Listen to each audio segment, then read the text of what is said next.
Hi, good morning. This is Mike Pritchard, and I am here at Doughnuts for Breakfast, which is an awesome show with our staff and our teachers for our interns.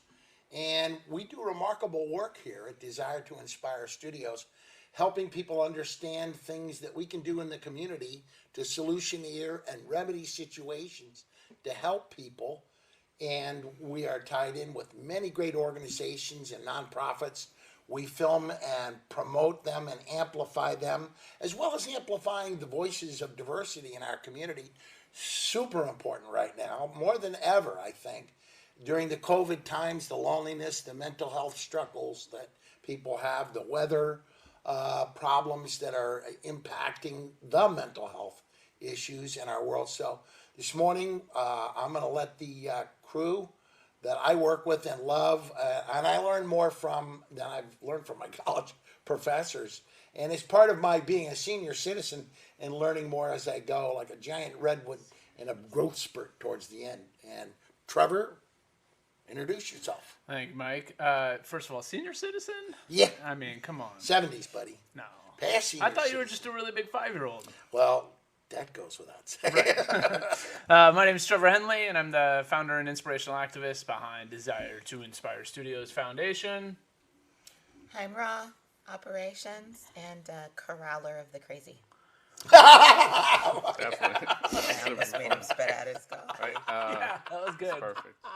And Cesar Corral or the Cruz, crazy? director of videography. The thing I'd like to ask these three, because I have come across this week, and I love you guys, and I know your insights are extremely Solomonic. I think they're really wise insights. And this doesn't happen.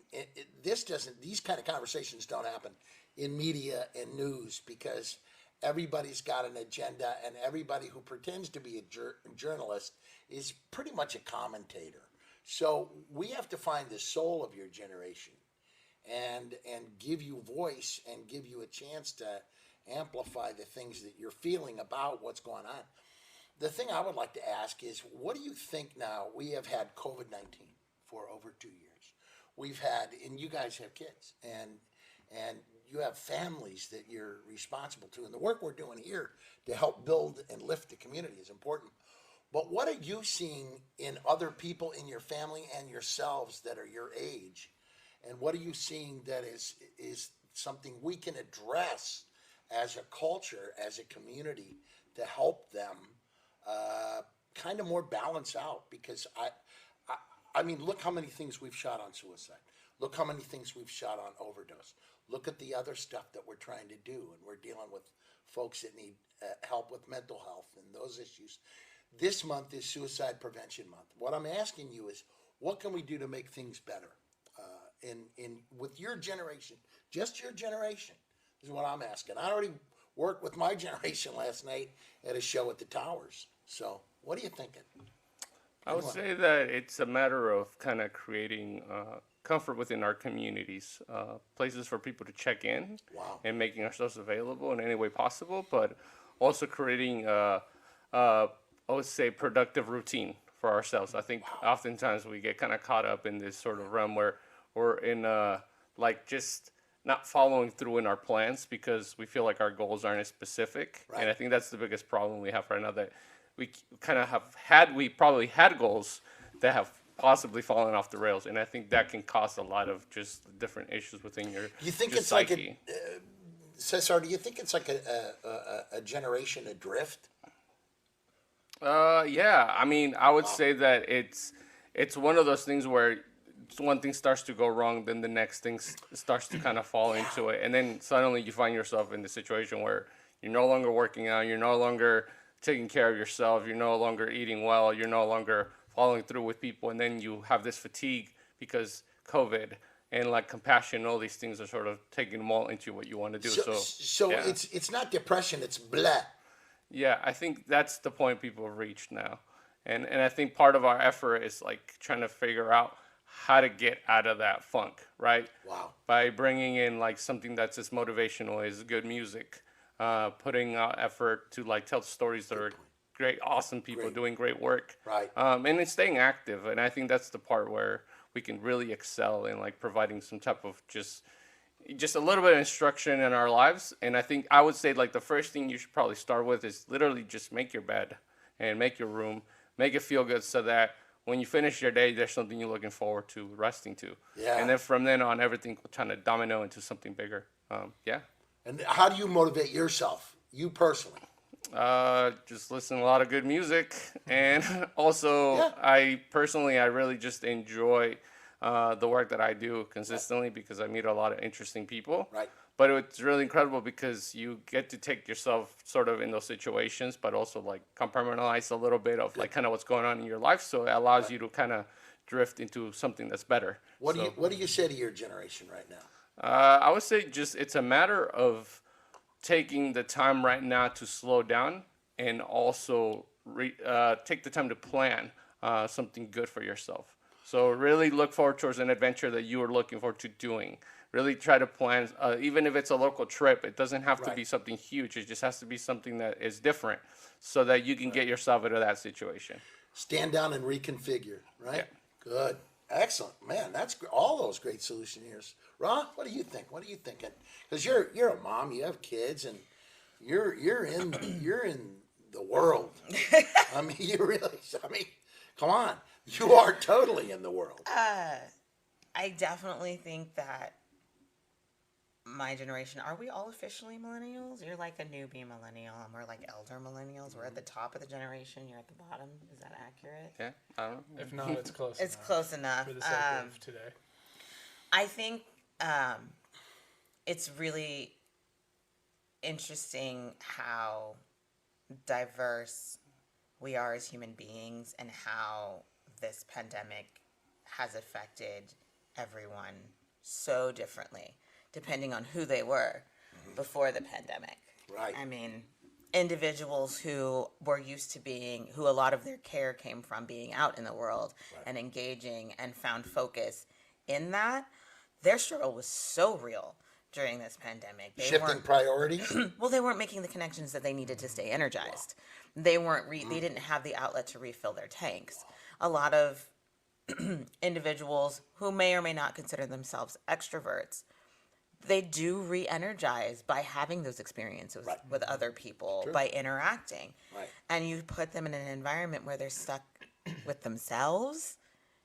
And they maybe have never sat down with themselves for more than 5 minutes at a time, and they've been doing it for 2 years. I mean, I doubt it. I imagine that the second they had the opportunity to get out of the house, they got out of the house. But What were you noticing? almost my entire social circle consists of introverts, so we were all living our best lives during COVID. Like, we all picked up hobbies. We all spent more time with our kids. Yeah, we all I get it. slept. We all did things like pick up skincare routines. Like, for my social circle, we got into VR. We picked up a new video game. We stayed engaged because our inclination was not to be out in the world anyway. Right. No, I get it. So the way that we connected was a pretty easy shift from, weathering the bar to go have a drink together to being able to Zoom and hang out and have wine. That was actually a lot less stressful Right. for us than it would have been. So I think it really depends on who you were before, how comfortable you were with yourself before. I think that makes a huge What were you noticing difference. about those extroverted friends and what it was doing? Oh, they were trying to rationalize every reason to not be in the house. Every reason to not be in the house.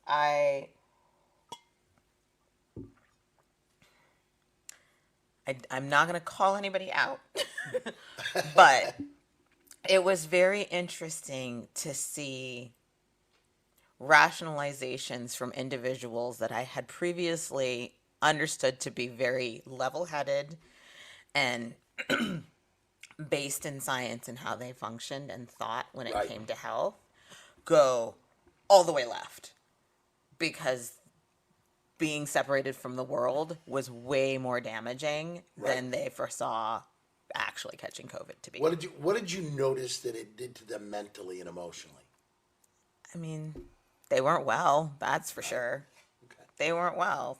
when you're used to something, when you're used to refilling your cup a certain way, and that option is taken from you. Routine shattered. Yeah, I'm sure it was devastating. I didn't have that experience. But you were helping them. I was trying, but again, it was a pandemic. How helpful can I be to somebody who wants to be at my house? And I'm like, you can't come over. It's a panorama. I'm so sorry. Like, Yeah, no, I will call you. Yeah. We can Zoom. right. And I mean, So loneliness has an impact for the extrovert. I think loneliness has an impact for everyone. It just looks different Yeah. in extroverts and introverts. Extroverts feel lonely when they find themselves without companionship. Right? Introverts are most lonely when they're surrounded by people. There is a severe disconnect. It is a stress response for introverts to have to be around others. You know, Isolating. I have friends in art and comedy and music who are basically introverts. And when they're in a room full of people, I see them, famous musicians, comedians. I see them across the room, and my heart hurts for them because they have to have, and I always implore them to get a loving person to be with them. Right? A moving security blanket? Yes. Oh my God, that's the best ever. My best friends are my security blanket. I have What a whole people great that are security description. blankets. So there's the title of your new book, The Moving Security Blanket. Yeah, it's a mobile security blanket. Yeah, the mobile security blanket. Yeah. That's great. But to speak on the idea of loneliness is I think millennials have started to really create a language for mental health that isn't technical. Because first we were given all the technical terms. Right. And that's narcissist was being thrown around a lot. Manic was being thrown around a lot. A lot of terms that are technical, that are scientific, that have to be diagnosed, are being thrown around, and they've become this like blanket for how we're living. So smart. So wise smart. And I think now coming out of this period of time where people have really had to sit with their mental illness, they've had to sit with their state of being, they've had to sit with the fact that they like themselves, love themselves, hate themselves, and there's been nobody there to kind of parlay with to lessen that sting. We've started to create or find the words to explain our condition. Helpful, isn't it? It's the foundation of civilization. Right. Where do you see yourselves, all three of you, and you should talk now, but where do you see yourself progressing from this? I mean, this has had a massive impact on a generation that has come to maturity. Well, not you three, but Yeah, no. Ooh, mature? You talking about Cesar again?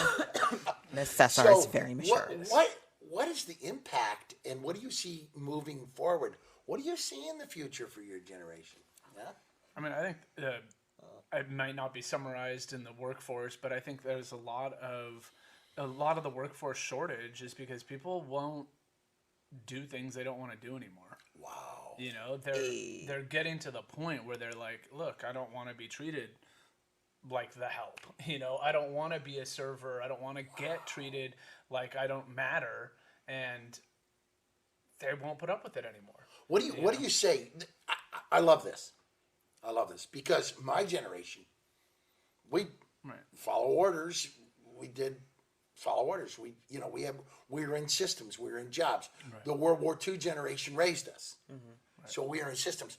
But your generation is abandoning inappropriate. Well, not just business. No, I was saying systems. Just as a whole. No, We're just that's abandoning right. systems. Like, this doesn't work. Well, there's a line I always love by Admiral Hyman Rickover. If you're going to sin against God, not the system. At least God will forgive you. Right. And it's like such a profoundly wise line. Why are they refusing to be subjected to bosses that don't even care to understand them? Why do you think that is? You're smart. This is. Doesn't serve.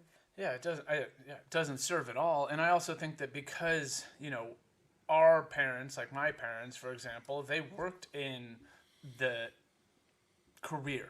Right. They worked in the job to provide for the family. Right. And then they retired, and then they started to live their lives. Right. And now we also are seeing the younger generation that's going up and being like, what's a career? What's a job? What's a pension? What's a pension, right? So I think, we have the benefit of seeing both extremes right now. And then we're in the place where we've seen everything from before cell phones to now what's a landline. We're so disillusioned. Right? It's the millennials. So I think it's we have the fortunate capability of seeing such all the extremes right now that it really comes back to, it's like, well, if you're not happy, change it. And you have the power to change it, as opposed to work the system until you're done and then you can live. Rejecting servitude? Yeah. Yeah. Well, finding a way to be creative. I think we've gone from a culture that used to be very set on you used to be able to do the things that you wanted to do, like sort of on a smaller scale. In a sense, like you wanted to learn how to sew, you want to learn to do these things that was sort of an incentive to.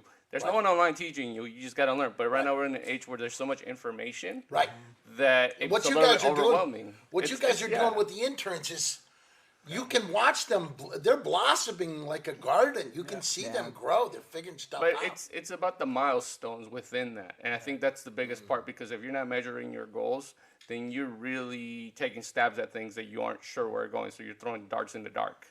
So you want to figure out a way to build consistency in what you're working on so that you can be creative, but also look for the long-term goals. So like if you are trying to diversify your work experience, you want to do it in a way that creates momentum for something bigger, that you're like, oh, I'm taking a stab at something that's very specific.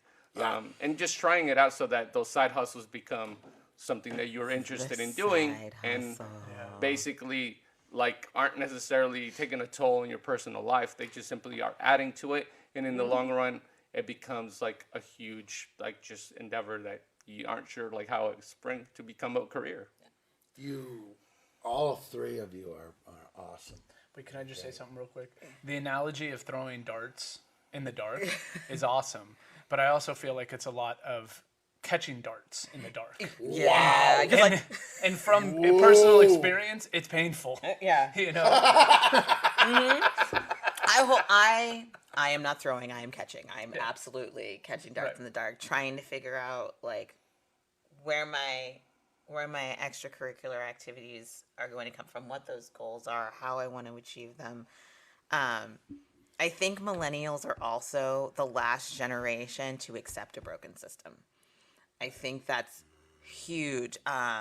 There's been a lot of talk over the last 2 years about these systems, how they're broken, where they come from. And I think it's super important for the generations that come after us to understand why they were put in place in the first place, and how they need to be dismantled, and how they need to construct something that serves the greater population as a whole. We went to school in a time where it was either public or it was private. Those were your two options. Maybe there was a secondary school if you were lucky and you were having trouble. But you were told to sit down and shut up for 8 hours. You were given instructions on how to move through your day. You clocked in, you clocked out.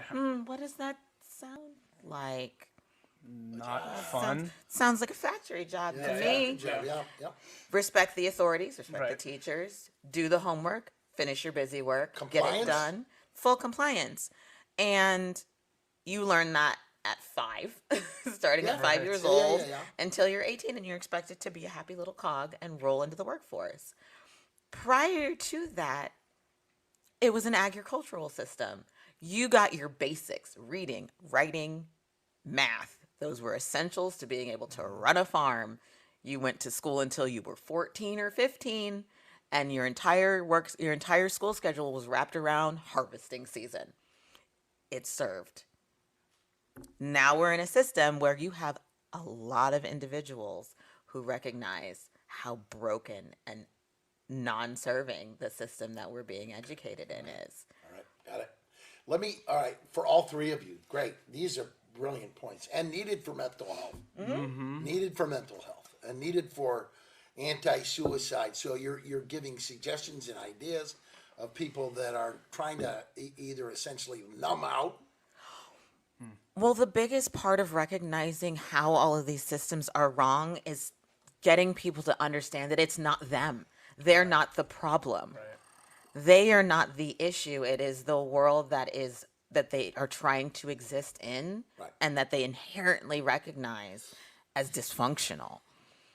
It's hard to feel good about yourself when you're pushing against an entire freaking Mount Vesuvius of systems. Yes. How do we? No, it's making me think of like my entire upbringing, right? Like I was suspended in kindergarten all the way through my junior year in high school until I figured out how to work the system, and then I was the one handing out the suspensions, which was hilarious, right? And then when I finally gave up on trying to follow all the systems, I moved to Tahoe and moved up there with the idea of I'm going to do anything and everything I want to do, and if I survive, great. Right. It was like there's no middle ground. It was just a pendulum. Yeah. And There was no other why option. we're doing. Yeah, there was no other option, and that's why I think so passionate about what we're doing now. Yes, exactly. And why I'm here doing this. And Looking forward, what do you see for your generation? Because let me just say this, as a young man who's brilliant and from immigrant family, you're a remarkable spirit. You're a remarkable spirit, a genius in every way, and and I salute you because you are the hope and dream of every person in America for what you do. You have become what we all dream you should become, And you fly as Thank well. you for doing that. Thank you for choosing that. Thank you for choosing to be a teacher with these kids. And the same with Ra. As a mom, doing these things, but. And Trevor trying to guide the ship with, a pirate on board. Thank you. So, wait, well, first of all, we are guiding. What is it? We are flying the boat While building the plane. okay. Yeah. All right. With that taken gun. Let me ask you, what do you see moving forward? What do you see for us, for your generation in leadership and guiding us to a stronger, wiser world? I think I see people taking the time to make decisions that are comprehensive, that are aware of the needs of the community in a way that personifies actual compassion. The ability to actually recognize what needs to be done instead of saying, oh, this is the easy thing to do, or this is the politics game that I'm playing, because it's to their gain, it's to their function. It's more of, no, it's about the community, it's about the people around us. And also just being sustainable. What does sustainability look like? And really recognizing what that is. And also just realizing what's important. I think through this pandemic, we just realized what's important. And if you haven't done so, really stop and look at yourself. Because this is the time to actually do that. Time to take stock, right? Yeah. Ra? I think job. the pandemic has finally normalized taking care of your mental health. We now look at the idea of having Agreed. a therapist is becoming standard practice. You have your dentist, you have your optometrist, you have your primary care physician, and you have your therapist. All of the physical is covered, and you got your mental covered. And it should be that way. It should be that way. I mean, you might want to sprinkle like a personal trainer in there too. Yeah. But I get it. I mean, like I said, we're creating the language. We're reframing what it means to be a functional human being. We're not just telling people you need to talk the talk. We're saying you need to walk the walk. And if you're going to do that, you need to do it healthfully. Wow. Excellently put. You can't get more concise than what you just said. Can't get more concise. Folks, if you want to listen, take what has been said. Take what has been said. Watch it. Reboot this 2-3 times. Watch it. Watch what they're saying. Trev, what do you think? I honestly see hope. You know, me too. I really see hope Awakening. and light in people because they aren't just taking it anymore. You know, they're standing up for themselves. They're standing up for their community members. That little TikTok video you showed me yesterday of a white woman filming a black dude that got pulled over to just be there and protect. It's like, Yep. that's remarkable, Yep. right? We are actually looking out for everybody that is in our community. And I think that the more that we do that, it becomes less self-serving, even though we benefit all more as an individual when we help our community around. And it is, I mean, sitting here running this organization and hearing Cesar and having Cesar be part of our team, and Raw just coming out of her shell and standing up on her soapbox that we also are grateful for. Yes, me too, brother. It is just the most rewarding thing. And then watching our interns who are in high school just stepping up and going, you know what, I'm afraid to go out in public. I'm afraid to speak. I'm afraid to do all these things for fear of ridicule or whatever we all go through as high school. But then having the opportunity to step out and be in a safe environment and then flourish, it really just gives me hope that we will all do the things we'd love to do. Your generation more is, and more. Your generation is coming to the conscious kind of leadership that it has been prayed for, right? Yeah. Yeah. What do you see, Mike?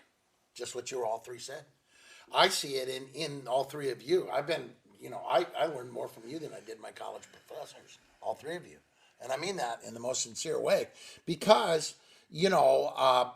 all of us, as we age, sometimes we sit and we stagnate, we watch, and we don't participate. But this has generated my brain into neuroplasticity that I never dreamed would come at this age. Because now, when I'm up in front of seniors talking about neurodiversity, neuroplasticity, and being a participant in it, you engaged folks who have become rocks.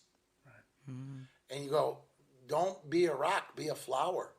Get back in the garden, right? Get back in the garden. Because you can't just be a rock in the garden, because that serves no purpose. Beautify, emulsify, grow, lift, shift, and gift humanity and become part of the answer and the medicine for a better world. I love donuts for breakfast, because this is everything I thought that it could become, because we have wisdom sitting here that needs to be applied into your own personal lives, And here's the thing, again, folks, we ain't therapists. I'm not a teacher. I'm not a professor at your college. I'm just a former probation guy and a comedian and a dad and a grandfather having raised kids. And the best gift to me was these three and all the interns here, because it just engages you back in life. Get out there, get real, and be medicine, folks. Be medicine. Mike, I gotta say also the neurodiversity movement. Yeah. Instead of it being an issue, right? It's a gift. Exactly. And I would say, just because you one day called me neurodiverse, and I was like, yeah, thanks, Mike. Don't have a clue what that means. And then I looked at it and I was like, oh. Yeah, I totally am. Thank you. I'm definitely a feature of the listexic side of things. Yes. But it became knowledge, and then now I'm able to take it to another level and apply it where I didn't realize I was applying it, and it's giving the world back the gifts that Richard Branson, Mark Zuckerberg, Bill Gates, Bezos, all of these guys and women, neurodiverse folks, and when we apply that to not judging somebody in an intellectually snobbish fashion, we have something to learn from each and every soul, right? So much so. All right. Any other thoughts? I see something running across here. Go ahead. Come running. We talked about mental health as it pertains to millennials, and we kind of off the cuff this, but what I would like to do is take a moment to re-upload this and go to our YouTube page, go to our Instagram, go to our Facebook. If you are in trouble, if you do need someone to talk to, we're going to list a couple of resources, people you can talk to in the Bay Area, people you can talk to in Marin, a couple of phone numbers, a couple of websites. There are more than enough people in the world who want to see you succeed. That's all I got to say. We're going to do that. And I think the biggest common thing in that is reach out. Like we say it every day, every show. Share your story with someone. Share your message. Share your struggles. Share your victories, because you don't know how you're going to connect with someone until you do. And I feel very fortunate that we have a huge wealth of resources for just about anything someone could need, and someone that's lived that life experience. So escape from the prisoner of your fear. yeah. Escape from the prison of your fear. Find that key. Unlock it. Step out. Yeah. Yep. You can comment. You can, email. I'll throw out my email. That way, Go if you ahead. want to do it. Trevor, Trevor, at d2is.org. D, dog. The number 2. I as in insane. And S as insane. That was so much. It was so much. I don't know how else to explain it. Sorry. But anyway. Trevor at d2is.org. .org. Yeah. All right. I'm going to leave with a quote from one of my favorite authors and one of my favorite books, and it's something that I think resonates very much with who we are as Desire to Inspire Studios Foundation. Hope lifts and fear kills. That's much better than my favorite quote. What's your favorite quote, Trevor? I have 2, but What are they? one of my favorite quotes is, I'm so optimistic I would chase Moby Dick in a rowboat and bring the tartar sauce. I'm going to need you to come to the table with that kind of enthusiasm every day, folks. That's how you need to wake up in the morning, with a rowboat and tartar sauce. Yeah, that's perfect. I say something simple and easy and capitalistic. Just if you're good at something, don't do it for free. Put your effort into make something valuable. Don't give away all your secrets. Really try to make it available so that you can create a future for yourself, but also the community around you, and find your value. Yeah. Be someone of value to yourself and others. Good job. All 3. Rich? Just what is real, said the Velveteen Rabbit to the little horse as he laid side by side. When you're loved.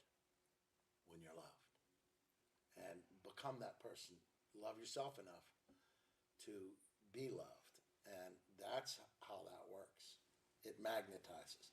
Loving yourself, enjoying the medicine of your soul, and sharing it with others, then you get loved. And then you become real, said the Velveteen Rabbit. Grimshaw, who is our behind-the-scenes producer today. What do you got to say?